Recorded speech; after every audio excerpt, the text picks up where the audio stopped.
Assalamualaikum warahmatullahi wabarakatuh. Salam sejahtera untuk kita semua. Pertama-tama perkenalkan, nama saya Ismail dengan NIM 2205166073. Terima kasih kepada Ibu Pengampu Mata Kuliah Micro Teaching telah memberikan kesempatannya kepada saya untuk melaksanakan praktik keterampilan mengajar dengan materi Era Reformasi 98. Berikut videonya.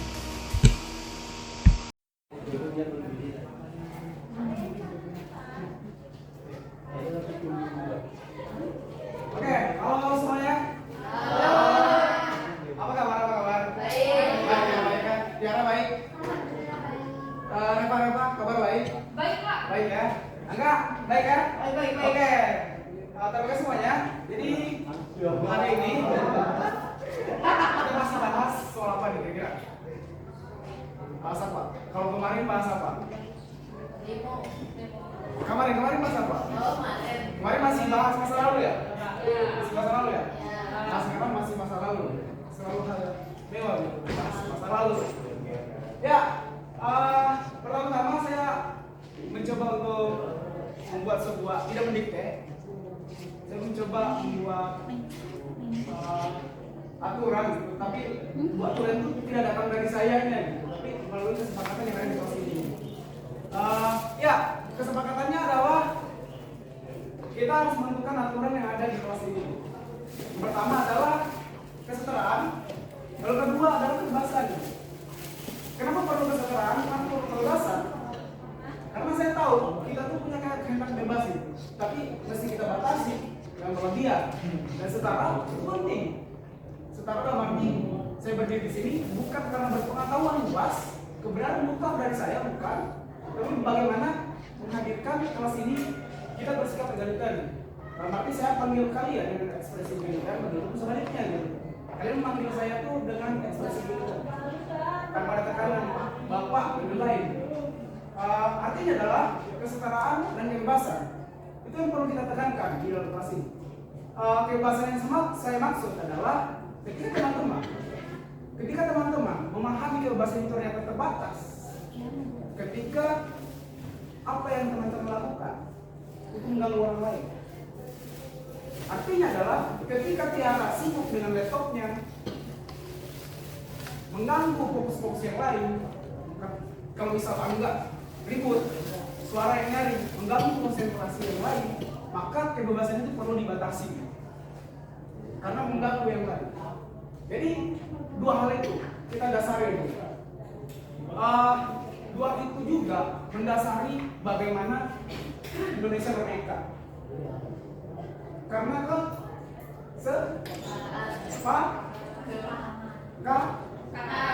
kesepakatan. Artinya adalah kemerdekaan itu kesepakatan. Tentang siapa? Dengan bangsa-bangsa. Dalam arti adalah kita sepakat dalam kelas ini.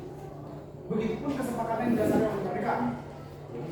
Kalau kesepakatan dilanggar, sama halnya kita mengkhianati kemerdekaan. Mengkhianati kemerdekaan adalah jangan-jangan kita tuh bermental penjara. Jadi mari kita bersepakat dalam kelas ini. Kalau ada namanya kebebasan itu terbatas, kedua perlu kesetaraan karena dari dua itu adalah kemerdekaan. Ujungnya adalah kemerdekaan. Oke, apa kaitannya dengan latar yang di belakang ini? Sama, ternyata kalau kita membahas kemerdekaan bangsa Indonesia adalah sejarah bangsa Indonesia, maka reformasi atau yang di belakang ini adalah juga sejarah bangsa Indonesia.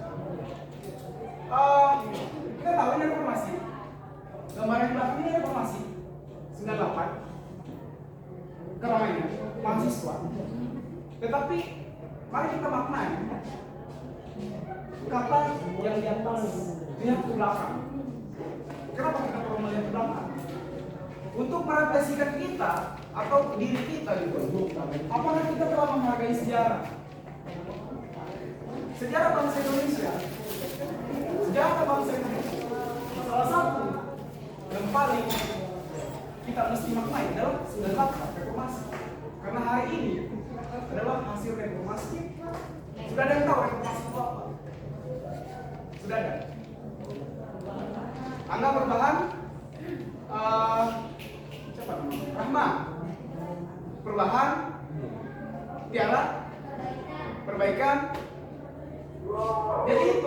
reformasi dari kalian. Kalau saya tanya balik, apa bedanya reformasi dengan revolusi?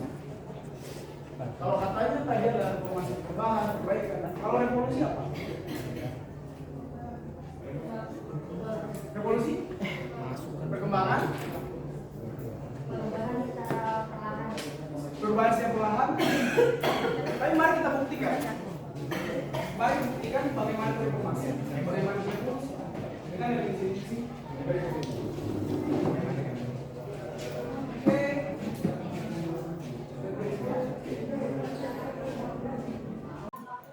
Oke, kita lanjut. Apa tadi ekspor reformasi? Mari kita lihat reformasi itu seperti apa, bagaimana definisinya, bagaimana pengambilan dan reformasi. Sini kita nanti ada yang definisinya reformasi adalah bagaimana kita untuk perbaikan suatu negara atau suatu masyarakat. Ya, perbaikan, betul kata Diana, perbaikan, reformasi perbaikan. Mari kita yang kedua. Oke, yang kedua adalah pembaharuan radikal, perubahan dan lain. Betul yang kita ambil dari soal perubahan, reformasi dan perubahan. Tapi kesimpulannya adalah suatu perubahan tapi kehidupan yang lama pergi ke kehidupan yang baru. Namun bisa juga disederhanakan bahwa reformasi merupakan satu langkah untuk memperbaiki institusi dan sistem yang telah ada. Nah, jadi kita bisa dapat mendefinisikan atau membedakan ya, reformasi dan revolusi. Reformasi adalah perubahan, revolusi adalah perubahan. Tapi yang membedakan adalah perubahan sebagai apa. Kalau reformasi, dia perubahannya kebaikan. Dalam arti sistem itu tidak diganti, tetapi sistem itu diperbaiki. Kalau revolusi itu merubah sistem secara total. Lalu kedua, sifatnya adalah revolusi itu cepat, secara langsung, dan seringkali cenderung ke kekerasan. Kalau reformasi, dia bisa melalui hukum, si damai, seperti itu. Paham ya? Paham ya? Oke, kita lanjut. Nah, ini kira-kira poin-poin yang akan kita bahas soal penelitian, faktor munculnya reformasi, agenda gerakan reformasi, kronologi reformasi yang dilakukan. Oke, kira-kira apa saja faktor munculnya gerakan reformasi dakwah? Korupsi, masa ketidakpuasan, enggak, jadi lah. Jadi reformasi itu terjadi, gerakan reformasi itu terjadi begitu sangat kompleks. Artinya dalam banyak faktor, ada faktor juga. Bisa kita lihat di slide, itu banyak faktor. Ada krisis politik, ada krisis hukum, krisis ekonomi. Sehingga itu mendorong gerakan reformasi untuk merespon pemerintah pada masa itu untuk dapat memecahkan masalah yang terjadi di sistem lain. Tapi mari kita lihat slide berikutnya. Nah, krisis kepercayaan dan psikologi yang diberikan Resi pada bangsa ini adalah ketidakpercayaan warganya kepada presiden atau lembaga pemimpin. Ketika tidak diakui pemimpin, maka apa yang terjadi? Apa yang terjadi di bawah? Muncul ketidakpercayaan ketika masyarakat warga tidak percaya pada pemimpin, maka sudah sinyal pada pemimpin bahwa segera berhenti. Atau kita udah bahas ya udah tidak percaya kan? Sama halnya kalian berhubungan di dalam arti pacaran, cewek, cowok, udah dia percaya, stop aja gitu, cari yang baru. Jadi kan seperti itu ya. Paham ya? Oke.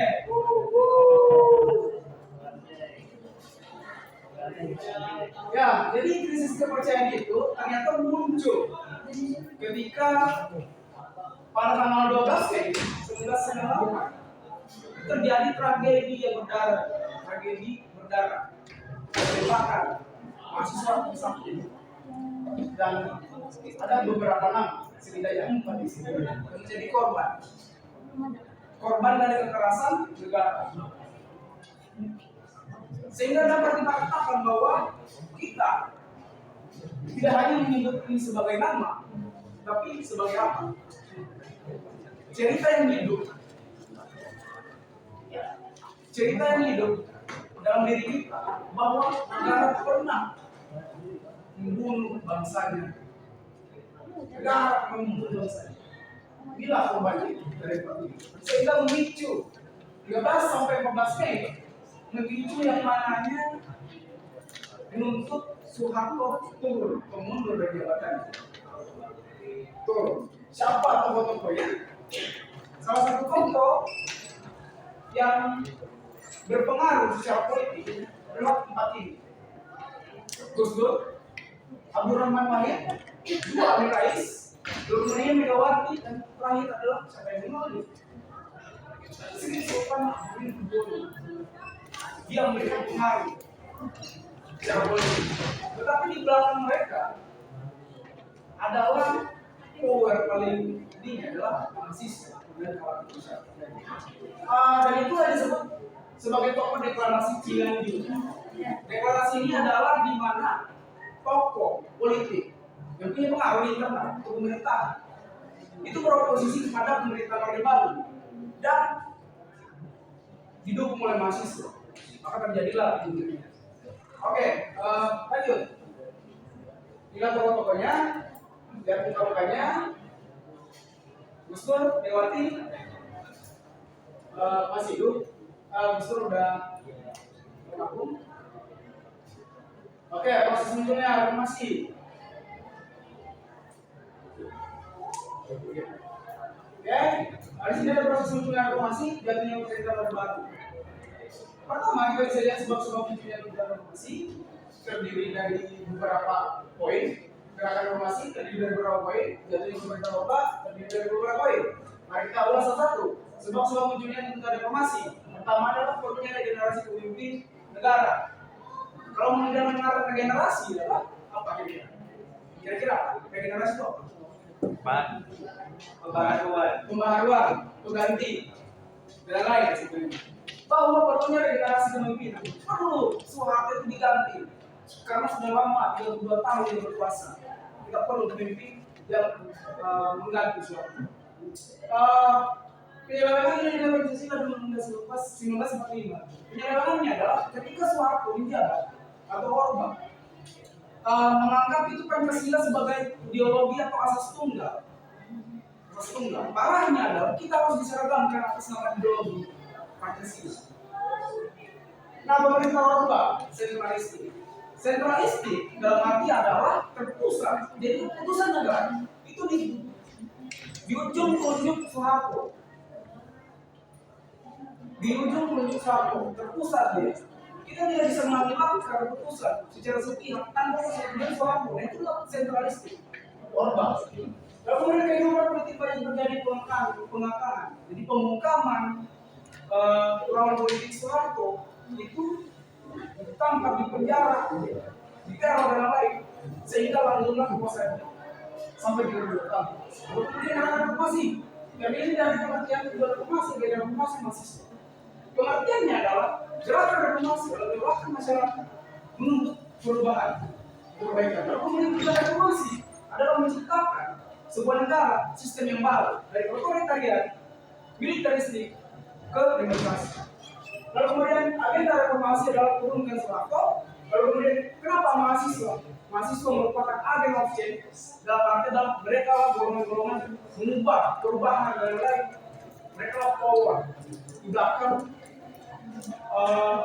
berlaku bukti bahwa mahasiswa atau anak muda itu dapat menguncangkan kalau Soeharto itu muda tidak menjadi ini dan begitulah mahasiswa sama saya.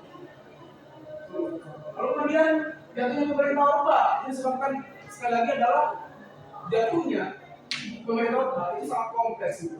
Karena beberapa sebab-sebab yang pertama adalah krisis politik, krisis ekonomi dan masalah sosial. Sudah kita jelaskan. Oke, lanjut ke kronologi reformasi 1998. Kita lihat dari awal Maret 1998 lagi-lagi Soeharto kembali naik di ampuk kekuasaan 30 tahun berkuasa. Lalu kemudian memasuki mahasiswa mulai turun ke jalan menyuarakan kejuaraan reformasi yang lain. Jadi 12 Mei 1998 yang tadi dijelaskan beberapa temannya. Lalu kemudian Soeharto mengundurkan diri pada 21 Mei 1998. Lanjut pokoknya Lebih terusan Mei 98, kita lihat ABRI, tentara, bersenjata, lalu kemudian juga dan lain dari perusahaannya ada kebakaran, ada kerusuhan di mana-mana gitu ya, mulai terjadi ada yang tembak, dan lain. Absurd semua adalah ketika mahasiswa menguasai DPR MPR, endingnya seperti ini. Oke, lalu suatu ketika sakit, dia udah mau ke mana, kemudian suatu kemudian diri pada 21 Mei 1998. Lalu di mana kita bisa terakhir ya? Siapa yang bisa mewakili membaca buku saya? Ya, Pak. Ya, langsung. Menurut kamu bagaimana kondisi Indonesia sebelum dan sesudah reformasi? Oke, stop. Pertanyaan ini pertanyaan reflektif. Dalam arti saya mau memberikan tugas pada kita semua, teman-teman semua. Tugas mandiri, individu. Tidak kelompok, tetapi individu. Dalam arti adalah ketika merefleksi soal reformasi, pasti akan berpikiran itu. Ternyata reformasi seperti itu ya. Apa yang sekarang kita alami, hasil reformasi itu mutasi gitu. Ya, itu menjadi refleksi kita, tetapi itu tugas mandiri individu. Saya kira cukup beberapa orang, 3 orang mewakili teman-teman ke depan untuk menjelaskan apa yang sih jadi dipahami soal reformasi baik atau buruk. Lalu kemudian sebenarnya ada tampil video, tapi saya aja waktu terbatas. Ya, saya berikan waktu 2 menit buat teman-teman untuk merefleksi diri. Untuk menurut kamu bagaimana kondisi Indonesia sebelum dan sesudah reformasi, lebih baik atau lebih buruk? Kira-kira ya, paham ya? Refleksi dalam arti tugas individu. Nanti saya sebut namanya 3 orang ya, Bimo. Oke, dimulai dari sekarang. 2 menit dimulai. Pikir. Ada kesulitan, bukan? Reformasi. Maka sebelum dan sesudah reformasi lebih baik atau lebih buruk? Simpel aja. Sesudah reformasi lebih baik atau lebih buruk? Udah berjalan 1 menit. Berjalan. Ayo Doni. Paham kan? Anda paham soal reformasi kan? Selviana? Masih kurang paham? Ya. Ya. Oke, 2 menit habis. Saya langsung tunjuk aja. Tahu ya? Cukup 3 aja ya. Ya, oke. Oke. Gaya rambutnya sama lagi. Kita tahu kan apa tadi maksudnya? Udah refleksi bagaimana teman-teman memahami reformasi dan mengungkapkan perasaannya. Apakah reformasi sesudah dan sebelum sudah baik atau buruk? Atau buruk? Karena hari inilah hasil reformasi. Dari mana? Ya. Baik, terima kasih Pak Mail terkait apakah reformasi saya sendiri baik atau lebih buruk? Menurut saya pribadi adalah lebih buruk. Kenapa? Karena pada rezim sekarang banyak sekali hal-hal yang kacau dari segi hukum, demokrasi dan lain-lain. Dan juga bagaimana sekarang masyarakat kita di Indonesia khususnya sedang dalam posisi yang terintimidasi oleh pemerintah itu sendiri. Bagaimana kita lihat sekarang banyak sekali penangkapan mahasiswa dan juga masyarakat adat yang digerus oleh para korporasi ataupun orang-orang dalam hidup oligarki. Dan reformasi kan sebenarnya untuk bagaimana memperbaiki keadaan Indonesia pada zaman Soeharto. Tapi seperti di dalamnya dan juga seiring dengan waktu, terus dalam arah keburukan atau kekacauan. Lanjut coba. Menurut saya sudah lebih baik karena Indonesia lebih baik secara demokrasi dan keterbukaan, tapi masih punya banyak PR di bidang hukum, ketimpangan ekonomi dan stabilitas politiknya. Agak terakhir enggak? Oke baik, terima kasih. Kalau menurut saya pribadi masih sangat buruk. Karena dari segi hukum itu tidak jelas, dari segi ekonomi kesejahteraan itu masih simpang siur gitu. Jadi ini menurut saya yang Buah reformasi sesuai ekspektasi gitu ya. Ya, dari Wan dulu bahwa mengatakan masih ada baiknya gitu, maka dikumpulin lagi gitu buruk. Oke, tapi itu refleksi ya. Masa yang berbicara gitu, tapi itu yang dipahami tentang reformasi. Oke, terima kasih. Silakan duduk. Teman-teman, mari kita berikan aplaus kepada teman-teman. Mungkin itu saja dari saya gitu mengenai materi pokok yang telah saya sampaikan mengenai reformasi 8. Semoga ada ilmunya dapat dipelajari dan jangan lupa bahwa di atas ke belakang bahwa kita telah menghargai sejarah. Sekian dari saya. Wassalamualaikum warahmatullahi wabarakatuh. Oke, demikian video keterampilan mengajar dasar dari saya. Terima kasih atas perhatian dan waktunya. Kurang dan lebih mohon dimaafkan. Semoga apa yang saya sampaikan dapat memberi manfaat dan memperkaya perspektif kita bersama. Saya akhiri. Wassalamualaikum warahmatullahi wabarakatuh.